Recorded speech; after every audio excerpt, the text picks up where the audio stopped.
Hello everyone. Can everyone hear me? This is the thing that I've been struggling with to get this started, but I hope that you enjoy this little peek at this 150-gallon aquarium.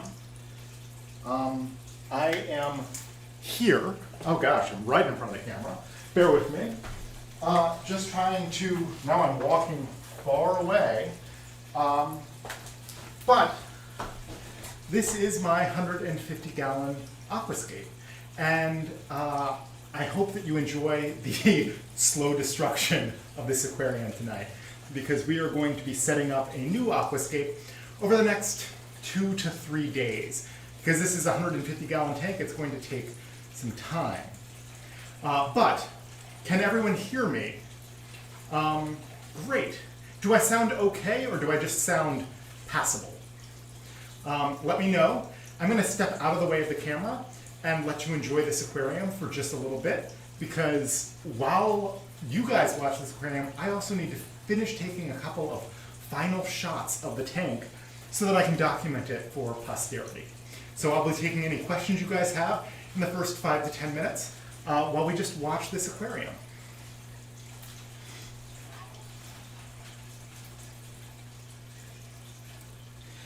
All right, so how is everyone doing? And where is everyone coming from this lovely evening? I'm looking at my color, trying to see if I can fix the color correction on this aquarium so that it looks a little bit better for you. I'm going to have to do that live, and it's going to get real funky, so bear with me. As you can tell, I am a little bit behind the 8 ball in getting this done, and there's a reason for that. I ordered some new fish for this aquarium, just some Corydoras and a couple of Amano shrimp, but I did not realize they were coming today, and it was part of a group order. So they did not come to my house. They came to a good friend of mine's house. And that friend lives 75 minutes away from me. So at around 6 o'clock this evening, I suddenly realized I have an obligation to pick up some fish that are very, very far away. So, you know, not what I was hoping to get done, but it was still a process. Now, this tank that you're all looking at right now, it is at the end of its life. Ooh, I just switched that color in a terrifying way. Let's see if I can get anything close to correct. This tank is reaching the end of its life, and the reason I say that is the plants are starting to collect blackbeard algae. Stuff is just starting to grow a little bit less healthily than I'd hoped it would be. And there are ways to solve that, but at the end of the day, this tank has also been set up for about 18 months, and I'm ready to try something new and different with this setup. And I'll hopefully give you a little preview of what that is in a little bit. Ooh, I think that's a little bit better.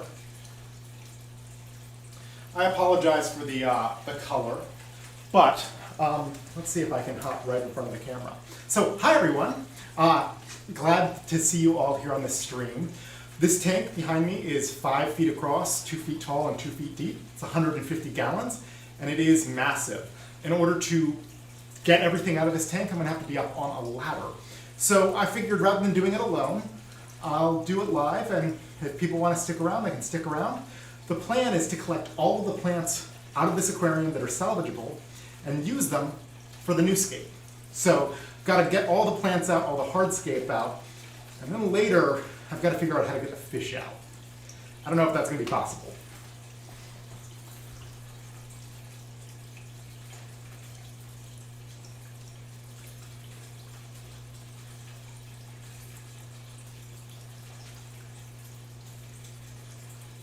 All right. I again sincerely apologize. I do not like doing things kind of this chaotically, but you know, something is better than nothing, I guess is the logic that I'm going with on this. Yeah.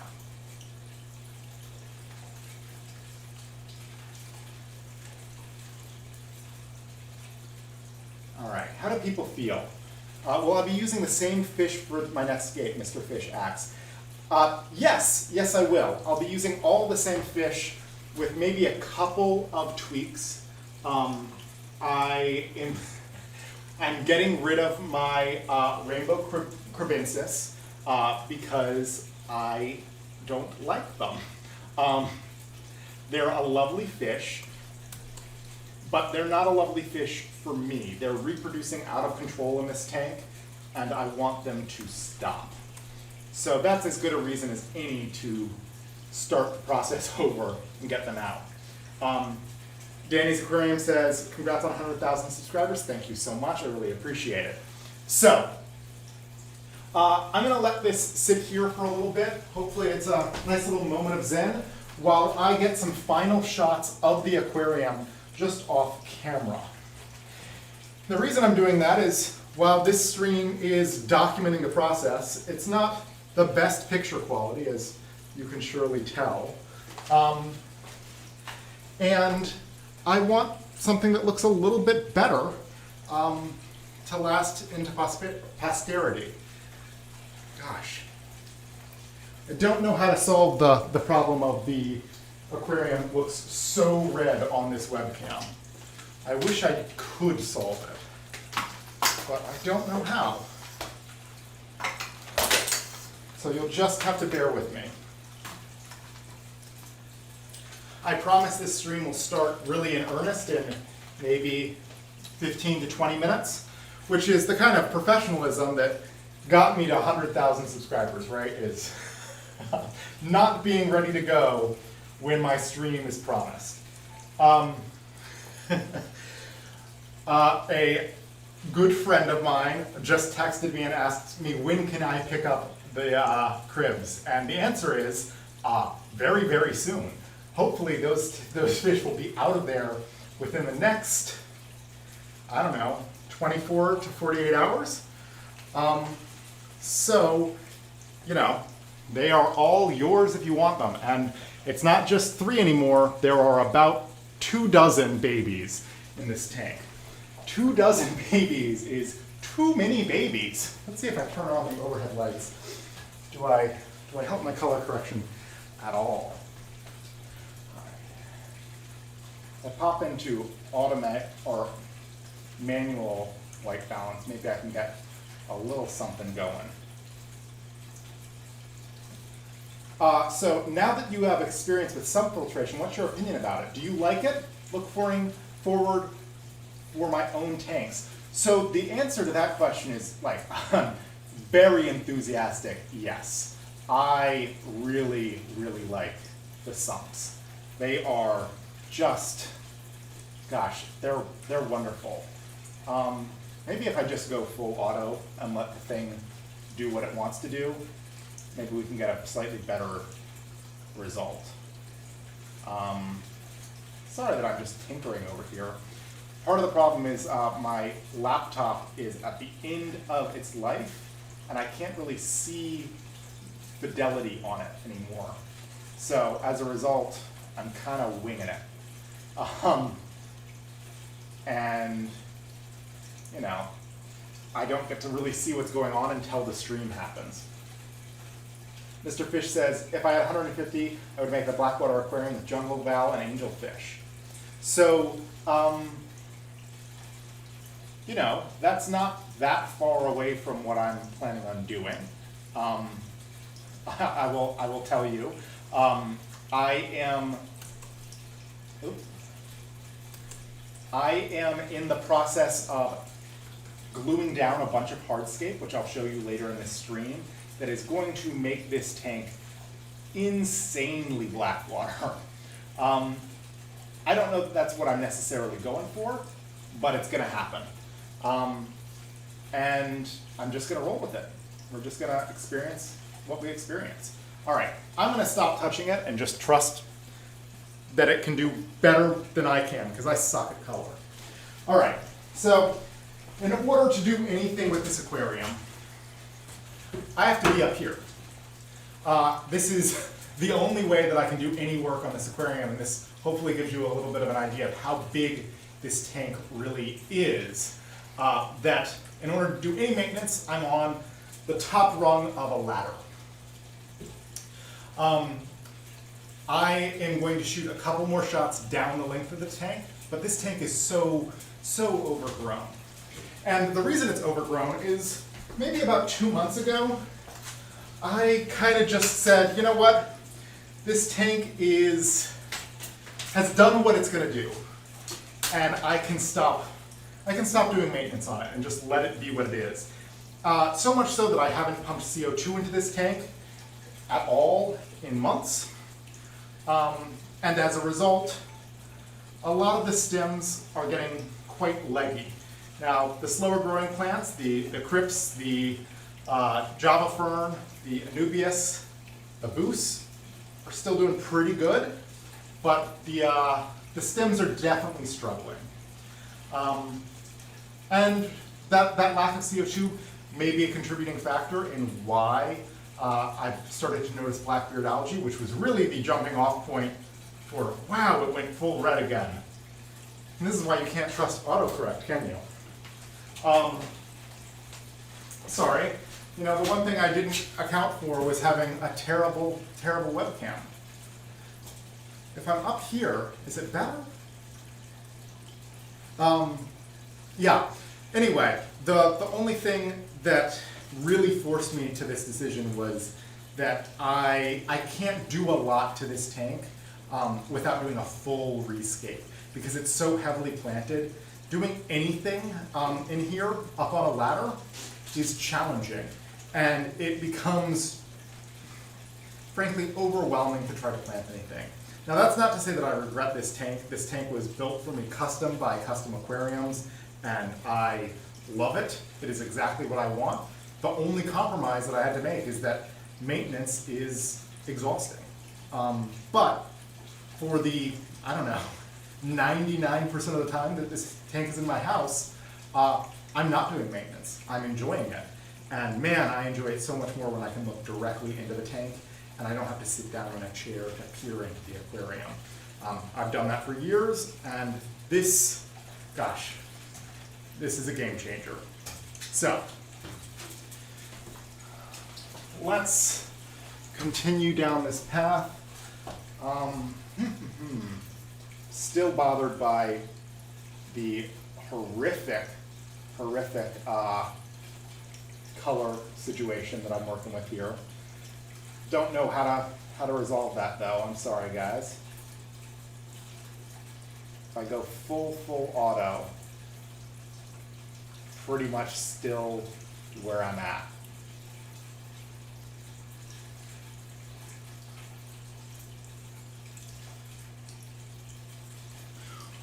What plant in the tank do you enjoy the most? That's a great question. I think the tank that I enjoy the most, or the plant that I enjoy the most in this tank, is one that I didn't really expect to like that much, and that's just the narrow leaf Java fern, honestly. You know, my preference is certainly towards needle leaf Java fern, if I had to pick anything. And I got the narrow leaf because it was what was in stock at the time that I was setting up the tank. And that was pretty much my only motivation for why I went with that. And yeah, that's still, you know, it's not the perfect plant, but I love watching it, you know, the slow progression of it growing in and becoming a really beautiful feature of this aquarium. So, now that I've done what filming I'm going to do, we're going to start in earnest doing the maintenance. And I'm just going to not try to fight the exposure on this tank. You know, it is what it is, and there's not anything I can do about it. So I'm going to set up a second camera that I'm just going to roll for 30 minutes while I do this, and then get to work. If you have any questions while I'm working away, please ask them. That is why I'm on this stream, because at the end of the day, I could do this alone, or I could do this with the fish family folks out there, and you know what? I'd rather do it with all of you than hang out by myself alone in my house. So, now, let us begin. The first thing that I've got to do is get a little bit of the water out of this tank. And I've got a little bit of hose, and I'm going to put it into a tub. Specifically, this tub and a 5-gallon bucket. 5-gallon bucket is probably what I'm going to start with. This 5-gallon bucket. And I'm going to put all of the Java fern into this bucket, because I think that's the most that I've got. And I want to keep things as organized as I can while I'm working. So, unfortunately, the bucket has to go on the ground. But you can see my hand up here. Luckily, there's enough reserves in the sump that I think I can take a little bit of water out without any problem. You can probably hear the water flowing out of the tank. I'm just going to put maybe a gallon of water in this bucket, and then we'll get down to business.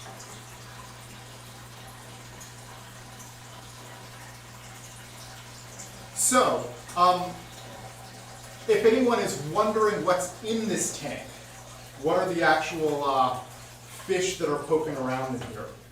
They are all literally the exact same fish that I added 18 months ago.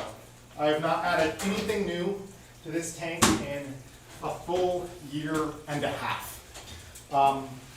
I've had a couple of fish die off. For instance, you can't really see this, but I am holding up a cardinal tetra that jumped out of the tank, landed on these glass panels that I have on the top of my aquarium that stop evaporation from being out of control. You know, there's not anything I can do about that. But other than that, this tank has been incredibly stable and very, very healthy. All the fish have grown. They're looking great. I haven't had any issues with disease. And as I mentioned, my rainbow cribs are reproducing out of control. Now, I am going to call myself a liar right off the bat because I have had one problem. The rainbow cribs have eaten all of my Amano shrimp, which isn't great. They didn't so much die as were consumed. That is still dying, but not in a animal malpractice sort of way, in a me really misjudging the voracious appetite of my rainbow cribs sort of way. So, first step is to take off one of these big panels of glass. Bear with me.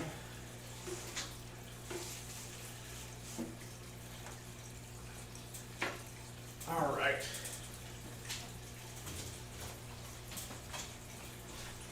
So these panels of glass, they weigh about, I want to say 25 pounds a piece, and that's because they're a 1/4 inch thick and they're 2.5 by 2 feet. So they're pretty massive panels of glass. Now that I've got really no light on this front of the aquarium, I can reach in, stick my hand around, and get up to stuff. This is kind of heartbreaking, this process, but I'm going to try to control it and just do the Java fern. Now, I do some siphoning, but I don't heavily siphon this tank.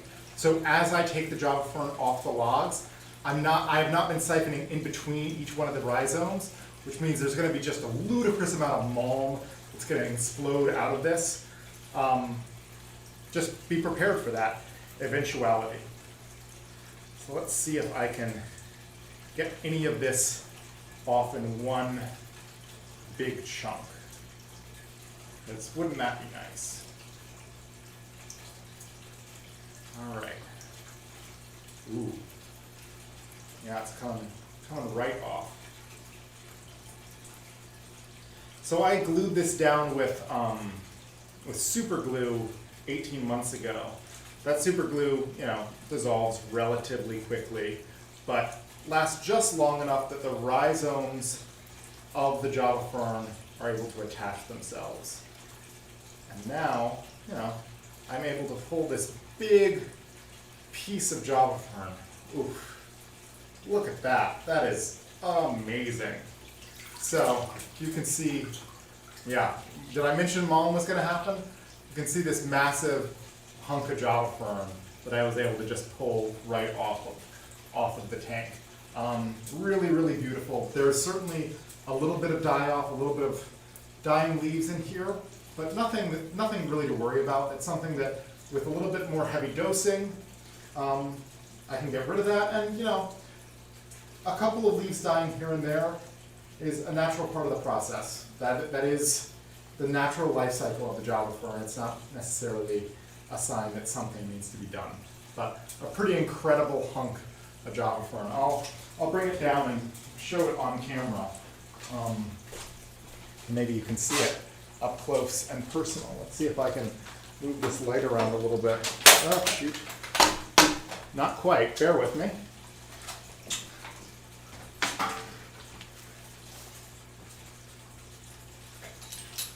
All right. There we go. Light's back on. All right. So this beautiful piece of Java fern,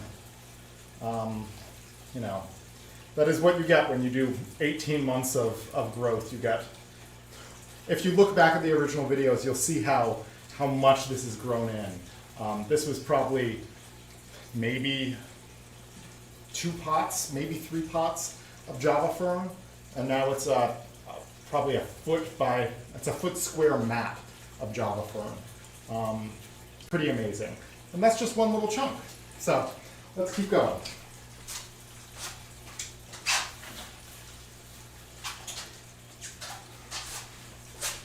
Update, it fully fills the bucket. So that 5-gallon bucket was a great idea. Not enough. So I'm going to go fill up my tote from my tap, and we'll chat, and I'll keep pulling stuff out. But I've got to get that part of the process started. So I'll be back in just a moment.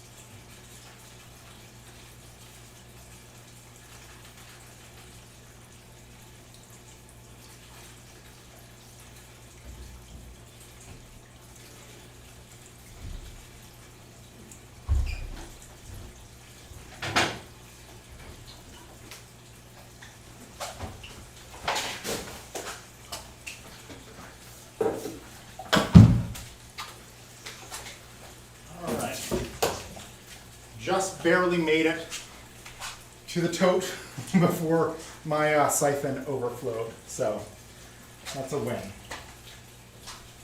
All right, let me add a little bit of prime to that siphon. I don't want it to kill everything in the tank.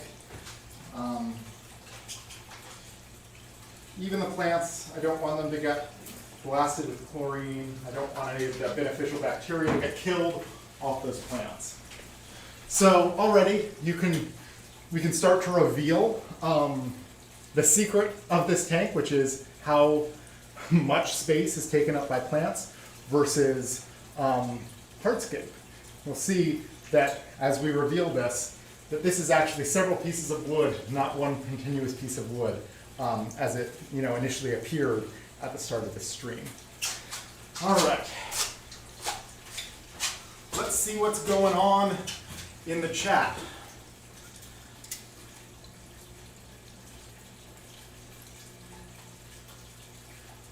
I think you should stand in the tank. Stand in the tank and feed the fish. Eventually they'll come to see you as their god will guide them to creating a new underwater civilization. I like that idea. I don't love the idea of trying to hop up into this tank. I feel like I end up having to call a friend and say, please rescue me, I'm stuck in an aquarium.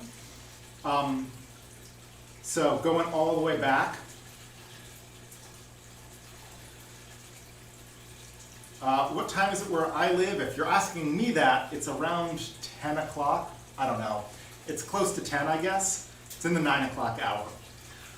Mr. Fish says, watching an aquarium plant or any plant sprout new leaves makes me feel so ecstatic. I agree, and it's something that happens slowly and then all at once. You see a plant just kind of sit there for a month while it grows out its leaves and gets nice and established, or rather grows out its roots and gets nice and established. And then once it feels comfortable and well nutritioned, suddenly it just explodes into leaves. It's really a magical thing to see.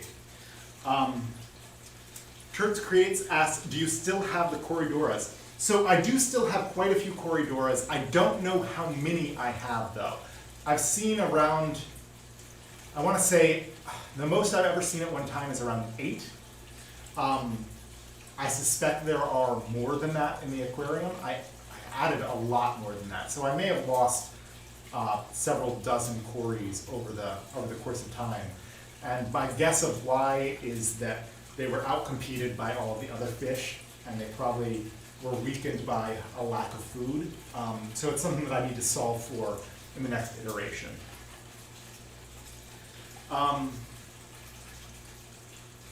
Less fertilizer, less algae issues. That's true to some degree. I mean, certainly you want to fertilize as much as the plants want, because the plants will consume a lot. The issue is when you over-fertilize that you really run into problems. One plant alone could fill up a 5-gallon all the way. Yes, it definitely could. It could probably fill up a 10-gallon all the way, actually. Spoon says the large size of the tank makes the plants feel insecure about their size, so they take drugs to try and outgrow each other. Yeah, I mean, in any other tank that I have ever owned, this many plants would be ludicrous, but in this tank, it feels just full, and that's about it. School of Bright Carbon that. Yes, cardinal tetra is swimming through this tank, and I can see them looking down into the tank. I wish you guys could. Now that I've exposed all that mulm, I see a half dozen rainbow cribs and cardinal tetras all picking at that newly exposed, whatever it is. Maybe they find something exciting in there. Math asks, do I have a favorite fish in the tank? And I absolutely do. I adore the rummy-nosed tetras. They have become my absolute favorite fish in this tank. They're such good schoolers. I would honestly be pretty happy with just a tank of rummy-nosed tetras. They're amazing. They're really amazing.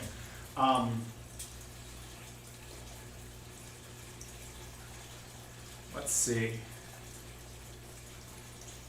What would be a great centerpiece fish for a large plant tank? Planning to set up my own 90-gallon myself. Congrats on 100K. Thank you so much, Crispin. I mean, it depends on what you want. Like for me, I like really small fish as a centerpiece fish. So while I'm getting rid of while I'm getting rid of my rainbow cribs, which kind of have been my centerpiece fish in this tank, I've got to come up with what I want to replace that with. I want something, I don't know, I've thought a lot about getting a nice big pair of discus fish as a centerpiece tank, or centerpiece pair. That's a lot of money, but when you compare it to a 150-gallon tank, a pair of adult discus fish is cheaper than a giant school of cardinals.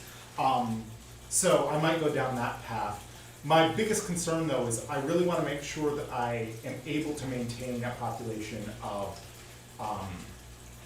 Amano shrimp in this tank.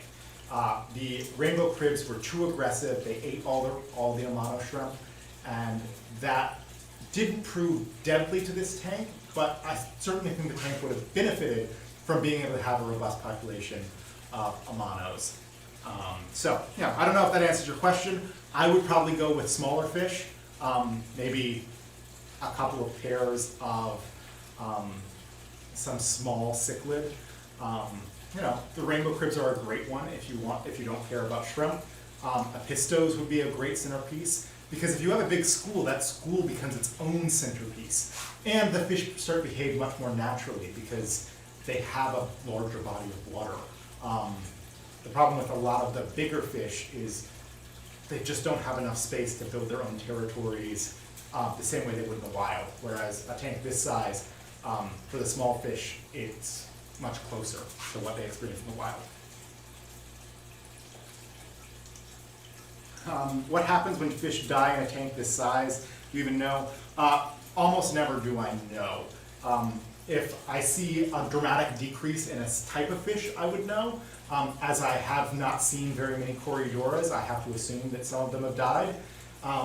But by my count, I believe basically everything else is still happy in this tank.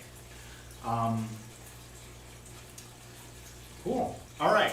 So let's dive into bringing another piece of this tank out. All right. Want a little bit more. Oh, that's Anubias. I don't want that right now. I want my Java fern.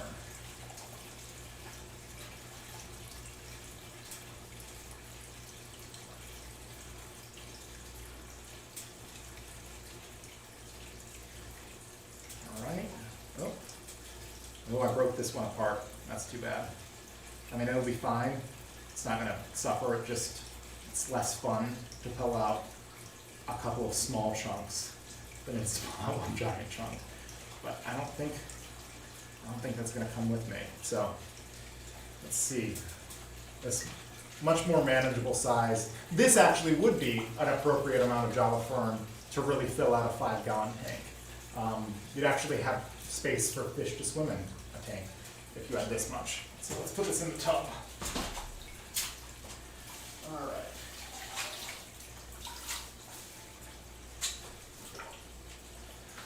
I'm gonna go turn up the temp just a little bit on this tank, or the water that I'm adding. A little bit cool. All right. So next up, because I'm doing it one side at a time because this side has glass on it. Next up, I guess one of these pieces of wood. One of the things that really kills me about this process is that it took 6 months for this wood to sink. And I don't have a game plan for the wood, so it's gonna get exposed, it's gonna dry out, and then the next time I use it, it's gonna take 6 months to sink again. Yeah, so that part is killing me a little bit. I don't really wanna undo all of that weighting, but things have to be done. And spoilers, I am replacing all of this wood with an even more buoyant wood. So, I don't know what I'm thinking. Ooh, this piece I think I'm just gonna have to take out of the tank, because I think I'm doing more damage with it in the tank. You can see, I don't know if you can see how much it's moving around.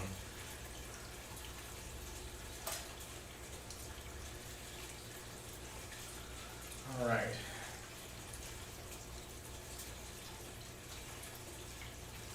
It's interesting. Java fern attaches pretty firmly, but once you get underneath the rhizome, it kind of just sloughs off. And we have another beautiful piece of Java fern. Let's show it off. It's nice and chunky. Here we go. Another piece. Another giant piece of Java fern. This one's not so much a mat as it is kind of like a 3-inch strip, but it's a pretty 3-inch strip, and this could be subdivided into oblivion. If you look at the bottom down here, you can really see all you have to do is do a little bit of trimming to that rhizome, and you've got 4 or 5 big chunks that you can plant wherever you want. And I will be. I'll just be taking a little bit of super glue or maybe some thread, attaching them onto the new wood, and it'll be like it was there the whole time, except it'll be a little all over the place. Java fern really likes to grow vertical directly towards the light, And when you glue it, it looks more like that, which, you know, looks nice, but is not what Java Fern's supposed to look like. It's supposed to grow like that. All right, into the tub. I think that's enough water for now. So I'm going to turn off my water. And for anyone wondering how I'm filling up my water that way, I have a Python that runs to my bathroom sink. Just attach it, run the water right over. All right. Let's see.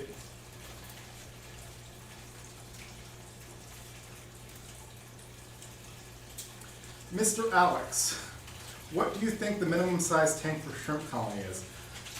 Well, I don't know the answer to that. I know, oh, hi little guy. I know that the smallest tank that I've ever kept a colony of shrimp in successfully was 10 gallons. I know that lots of folks keep colonies successfully in much smaller tanks, but a 10-gallon tank weighs about 100 pounds. Almost any table will support that, and the footprint of a 10-gallon tank isn't that large. So I would go with a 10-gallon, honestly. You're going to have more success that way. I mean, the key to that is to just set up the tank, wait a couple of months, and then add the shrimp. You don't want to add the shrimp right off the bat, because shrimp do not like unestablished tanks.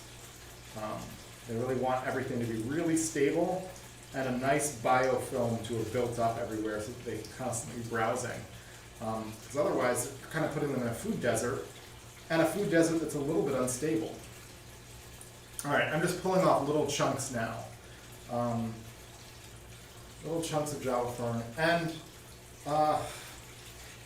and my stems. Now, the stems I added because I wanted a little bit of red, and I don't like them.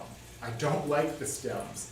The stems are my main cause of maintenance. They're the main cause of plants getting shaded out because they're just a little bit too aggressive. And for a tank that you can access really easily, doing a weekly trim isn't that bad. But for this tank, I don't like to do weekly trims. I like to do monthly trims. And that means that every month, this tank gets completely out of control. So, in the next version, I don't know how many stem plants I'm going to include. If I include some stems, and I know that I am going to include a couple that are technically stems, they are going to be much shorter stems that grow much slower and stay much closer to the bottom of the tank. That's easier said than done. Lots of stems, given enough time, will just reach right up to the surface.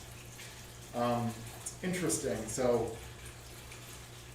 somehow this rock rocketed to the surface.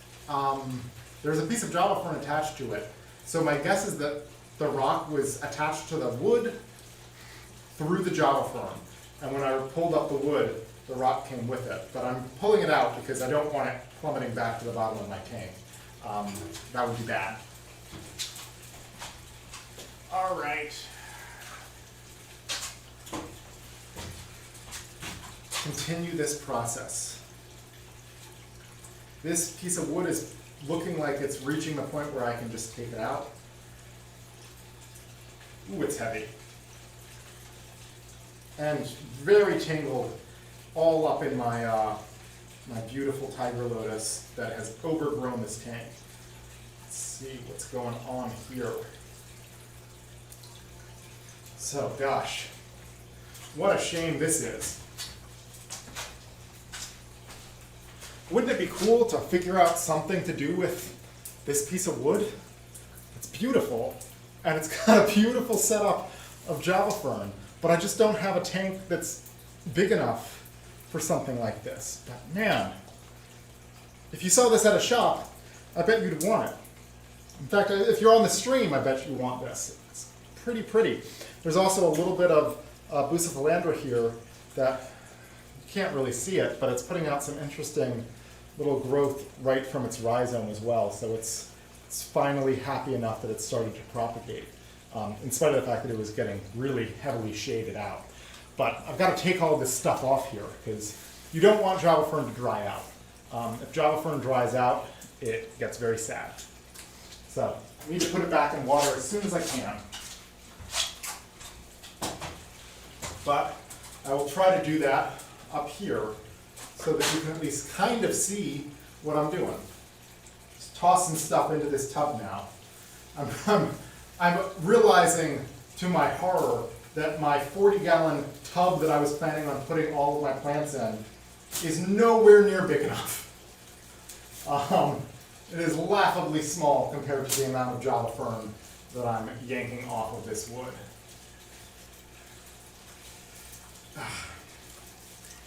It's a little bit scary pulling the Java Fern off. I mean, Java Fern is pretty robust, but gosh, it would be a shame to damage that rhizome. All right, I know that I've shown you lots of Java Fern already, but I want to show you this piece. This piece was growing right at the surface of, it was one of the highest pieces that was on one of the pieces of wood. And you can see how stunted it's become because it was exposed to high light. It didn't have to reach very high, it was reaching the surface of the tank. So all of the leaves got nice and stunted, and it's this beautiful crown. And in fact, definitely can't see this on the stream, but there's this, it's a perfect root mass around a central structure that all you'd have to do is pop this on something, and you've got a nice little tuft. You know, just to get a little spoiler of what I'm working on. Right here I've got a piece of bald cypress knee. Just jam that right on the top, and you've got a doofy little creature right from the get-go. Yeah, it's got a little personality, got a little head and everything. Anyway, that's it. All right.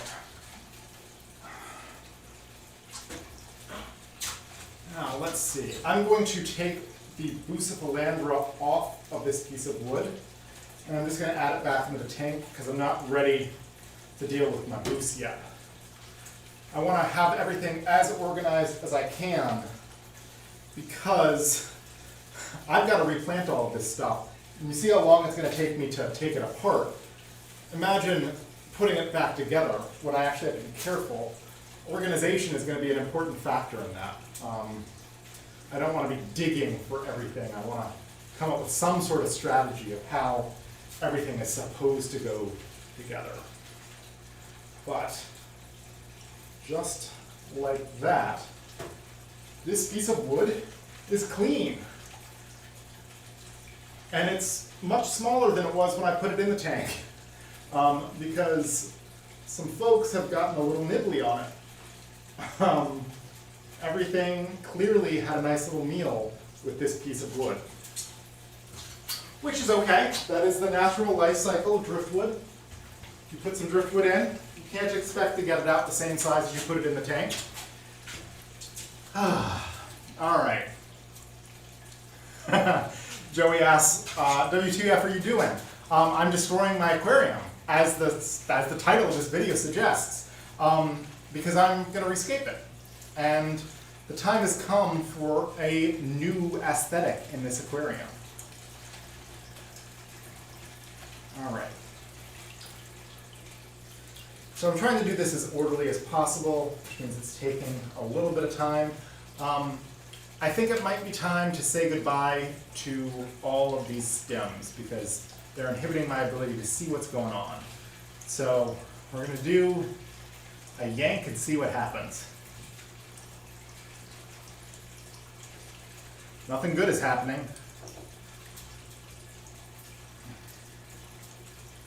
Okay, so a yank was not a successful strategy. There we go, some of it came out. All right. At least I can kind of see what's going on. Just want to make sure there's nothing valuable in this collection of stems. You know, any boost, any Anubias that has snuck its way in. Stems, as they say, are cheap. You can always grow more just with a little bit. And I don't plan on growing any of this in the future. So my beautiful red stems are going to have to seek life in another aquarium. Yep. If anyone wants any of this stuff and you live in the DC area, send me a message on Instagram or, and not any of the Java Fern or the rhizomes, but if you want any of the stems, hit me up and I will give you everything I got. I don't want it. All right. Another beautiful piece of Java Fern right out the gate. If anyone has any questions for me, looks like my stream crash? Cannot tell.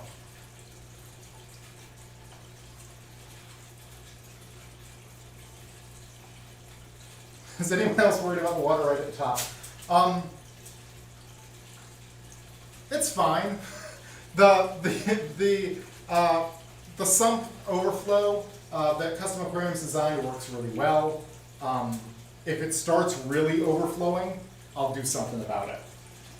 If it reaches a lip point, I will do something about it. But right now, I'm not too worried about it. I mean, you do make a good point that I've removed a whole bunch of stuff and the water level is not lower.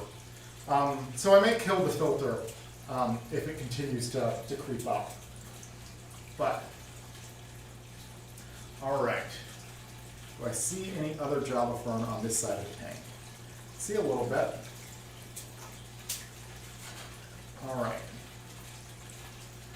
You know what? I noticed that now my anxiety is through the roof. You know what? You've convinced me.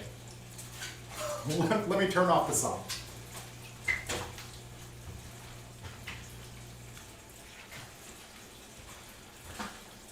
All right. I was hoping to do this without turning off the sump because I wanted to get all of this mulm out of the tank and in through my the sock in the filter.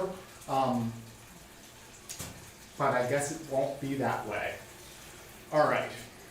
Another piece of rock over here that somehow has snuck its way out of the bottom of the tank and into the middle. And you really can't see what's going on down here, but there's just a little bit more Java Fern. And I think that's all the Java Fern on this side of the tank, which means that it's time for me to start the process of collecting all of my Anubias from this side of the tank. Well, there's a piece floating right here. That's nice and easy. Then I've got a whole bunch attached to this piece of wood. Nice thing about Anubias is that it tends to float. I'm going to eat my words as soon as this sinks. Yeah, no, it tends to float. So you can just pull it off. Look at that. That's one piece of Anubias. That's beautiful. Yeah. Now, there's one dead leaf right there. One leaf that's not too happy. Everything else is great. There's some stems that are mixed in there. But that is one beautiful, healthy, giant chunk of Anubias. That's got to be, it's got to be 100 leaves, if not more, all on one rhizome. Wow. Wow. Awesome. Question is, what do I do with it? My little tub over here that you guys can't see is filled with Java Fern. I'll try to jam it all to one side. All right. Another piece. Anyone have any questions while I'm just poking around in the murkiest aquarium on YouTube at this point?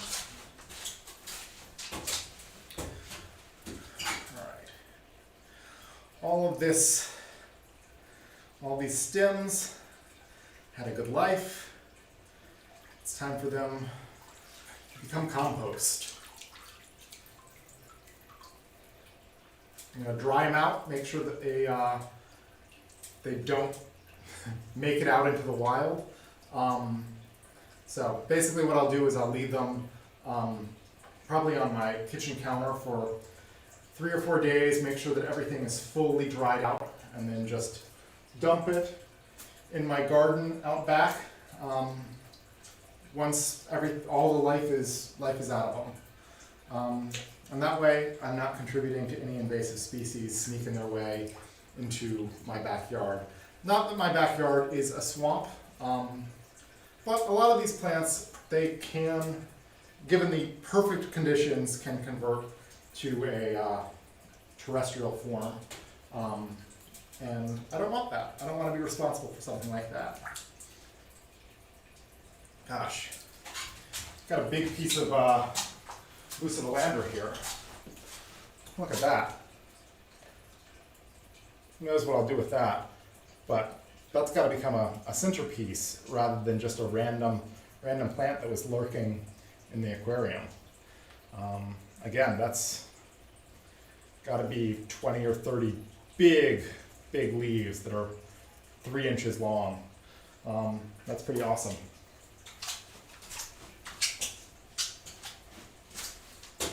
All right. See a little bit of Java fern in here. Now, one of the problems, and this was a mistake that I made, I've got a mix of both narrow leaf Java fern and trident leaf Java fern. And it never really did what I wanted it to do, and now I don't know what to do with that. Here's another lovely rhizome of Bucetalandra. I wonder why there's 2 chunks and then this long strip of rhizome. This is probably crowded out in some capacity, and that's why I didn't put out leaves there. But another really beautiful piece that can make a nice centerpiece clump potentially in my new scape.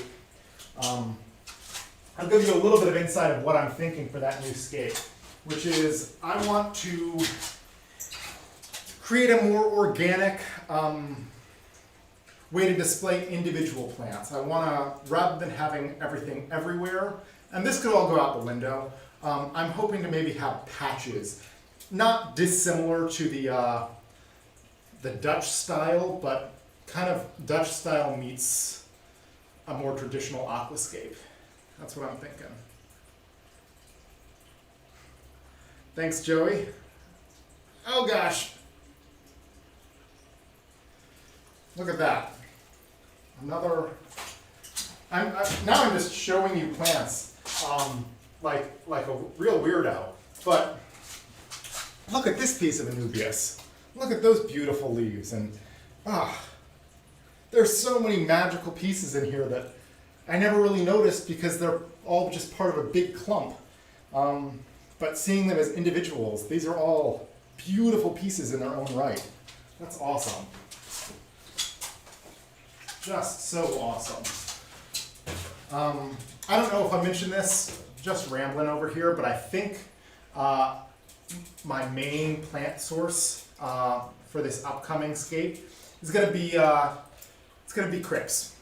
I have not seen a lot of crypt-centric aquascapes, at least not recently. There's certainly some beautiful legacy ones, but I don't know of that many that are going right now. Probably George Farmer's the only one that does anything like that.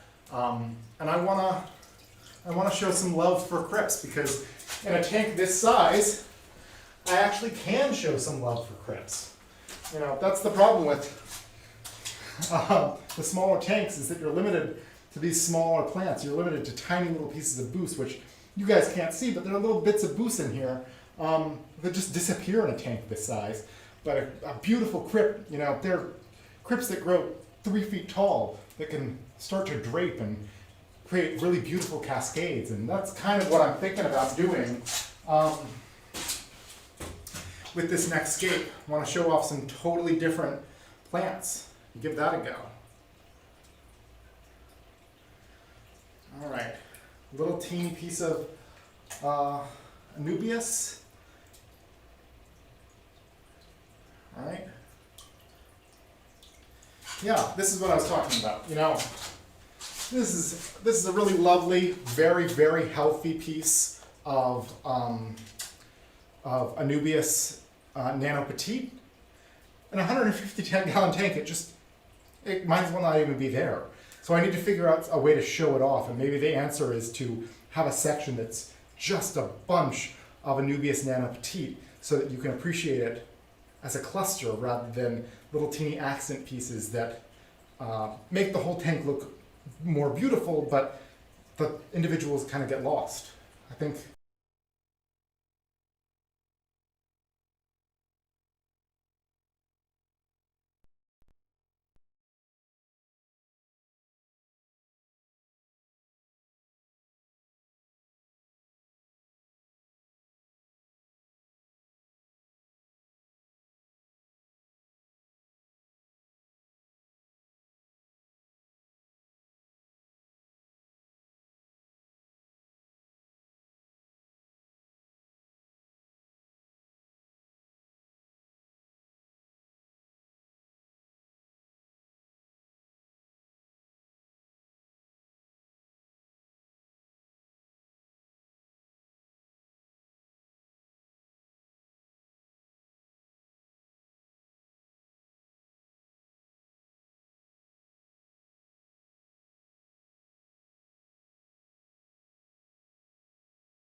if I just go to this, now hopefully you can see me a little bit on my crappy webcam. Can you? Who knows? There's no way for me to know. Let's see if I can clean this off a little bit so I can at least communicate with y'all. So, can people see me and hear me now?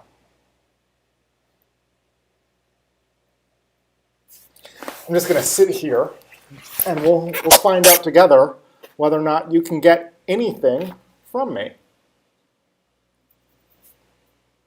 See and hear me. Great. So you can see me, you can hear me. The problem is now we're on my laptop webcam rather than, you know, my pseudo-professional webcam and mic setup. So what do we do now? Yes, I did say that technology was not my forte. As you can see, this is a journey. You can see my little Monstera plant there, peeking into the camera. So, what do y'all want me to do now? I can try to keep fighting with my, my tank, or we can have a little chat, and I can let my computer cool down a little bit and try again. You guys tell me whether or not the audio quality is good enough to justify that. What I can do while we wait is I can show you the type of stuff that I'm planning on putting into the aquarium. So, as I mentioned earlier, I am planning on including a bunch of this. These are bald cypress stumps. So, if you're not familiar with what a bald cypress is, they're a beautiful tree that is actually a pretty fast growing tree to maturity. But when they reach maturity, usually somewhere in like the 10-year range, they start to put up these knees. And these knees do some really cool things for the tree. We're still trying to figure out exactly, there are a lot of theories of what they actually do. But one thing that we think they do is they help block debris. Bald cypress like to live in swampy areas where there's water flow. And what bald cypresses don't want is heavy erosion. They want malm and they want detritus to collect at their root base so that they can make use of that nutrient inflow. And one theory is that they're using these knees to help block the water flow and collect that nutrients. Another thing that they may be doing intentionally or unintentionally is they are fortifying the waterway against erosion and against flooding, essentially. So they act as a barrier, a physical barrier to inflowing water and help to control the flooded areas where they live, which is a benefit to the entire ecosystem and probably a benefit to an individual tree because a tree doesn't want to get knocked over in a flood. All of that is to say, they produce these knees. And when a tree is cut down, you can collect these knees. And people cut down bald cypresses in their yard all the time. All of these bald cypress knees are from someone that cut down their bald cypresses in their backyard. I bought them from them, and now I've got a bunch of bald cypresses. The problem with bald cypress is that it is like a cork, and it's often hollow. This is probably the most buoyant wood I've ever come across. This big chunk might weigh 1.5 pounds, maybe.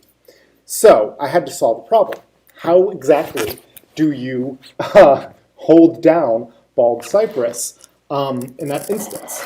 And if I can finagle it, I'll show you my solution. So this is the solution I came up with. I drilled these rather cheap tiles from Home Depot through 2 tiles apiece into the bald cypress knees. when applicable, I also used a little bit of expanding foam to help hold them down. Hopefully, this will hold them in place for around the 6 months that they will need to take to get waterlogged. This is a big experiment. I have no idea if this is going to work. Already, a lot of these are just barely below buoyant or below water. I can do this. This is where having you all here and being able to tell me what I'm trying to find. The density of water. They are just barely not buoyant. They just barely sink. I guess that's how you would say it. But some of them don't. And they're going to require pieces of rock sitting on the tile or a layer of sand to hold them in place. And I'm a little bit worried about that. Like I said, this is going to be an experiment. I may fill up the tank and just have rockets of bald cypress everywhere. But I'm going down that path. Yes, Rico Stan did a wonderful 2-hour live stream with me yesterday. It was so much fun to chat. We talked about bonsai. We talked about, we talked a little bit about aquariums. What else did we talk about? We talked about just general philosophy of a lot of things. It was a great talk. I strongly suggest you check it out. If you can tolerate listening to my voice, it's a great time. I'm just gonna, sorry, I don't have moderators because I don't do this enough, but I'm just tagging them. Check. Yeah. Yes, I also showed off all of my aquariums, including this tank, before I destroyed it. So I'm just going to go through the chat now that I've got everyone back. Sorry for all of that disaster there.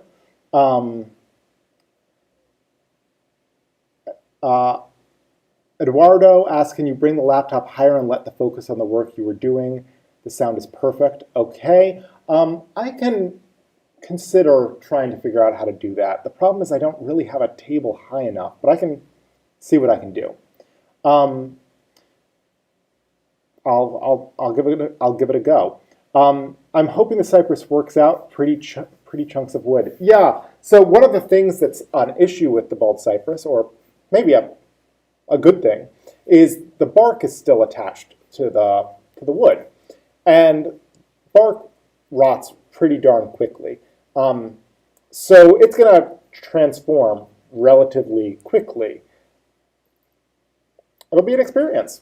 We'll see how it goes. I think there's a reason why you don't see very many tanks with cypress knees in them.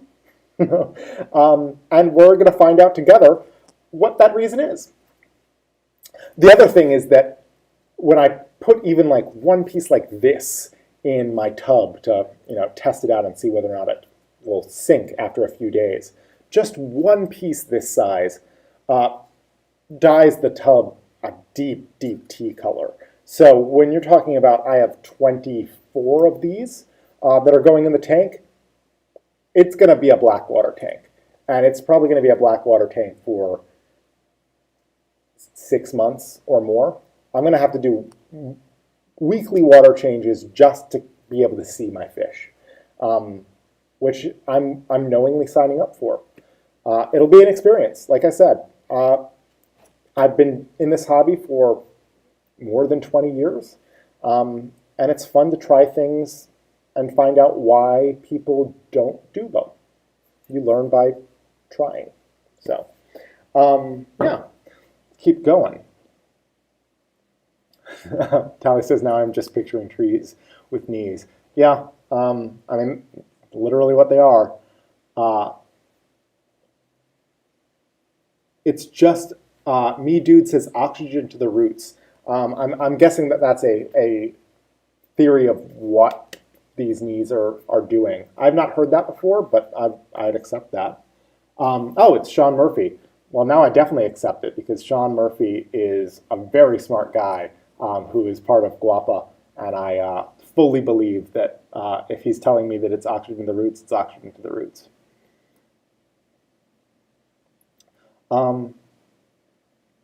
Let's see.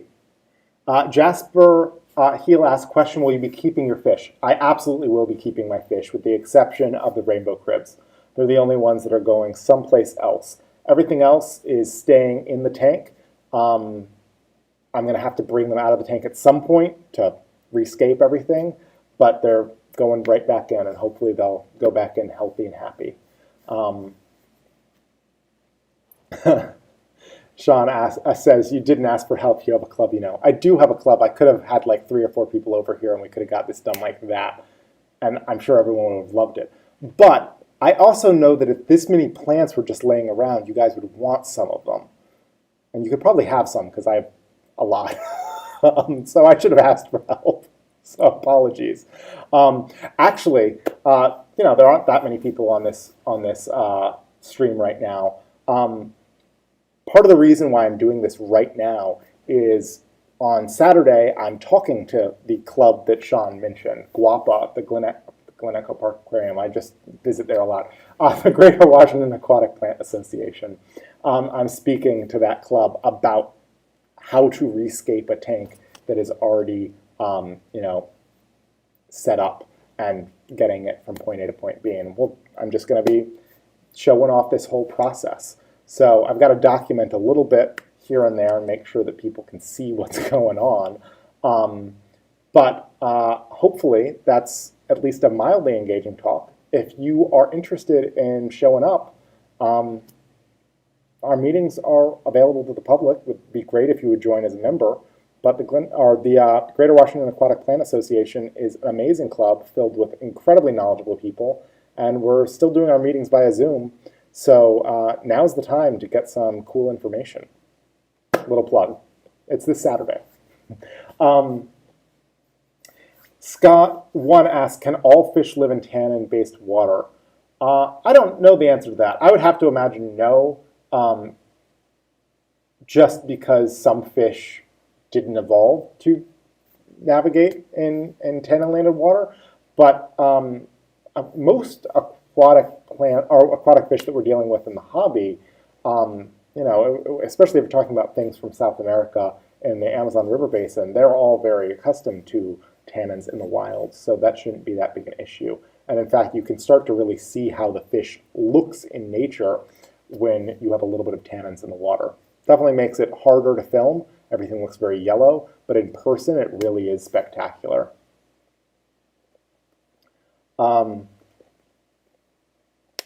Eduardo says, I would love some of your crib fish. Yeah, the rainbow cribs, I mean,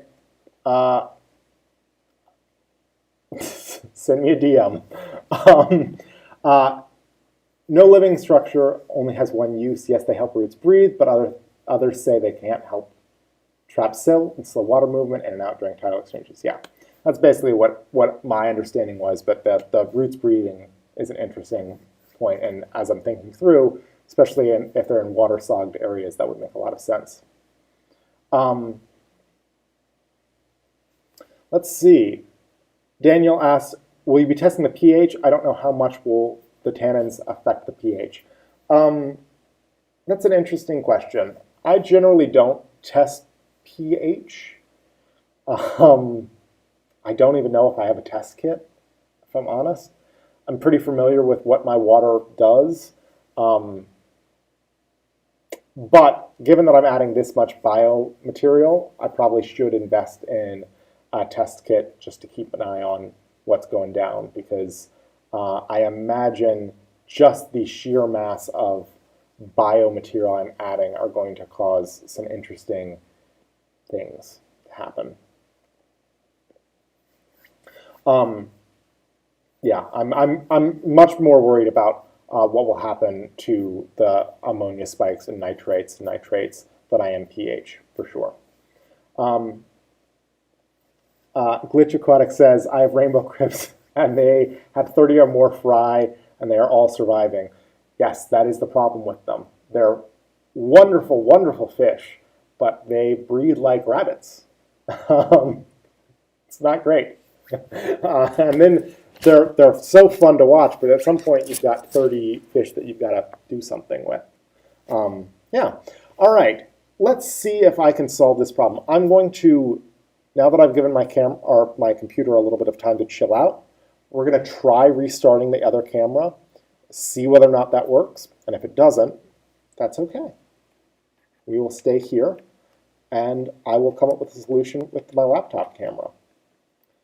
And I'll try to keep a closer eye on what's going down as well, because I was having a grand old time by myself for a while, and apparently no one knew.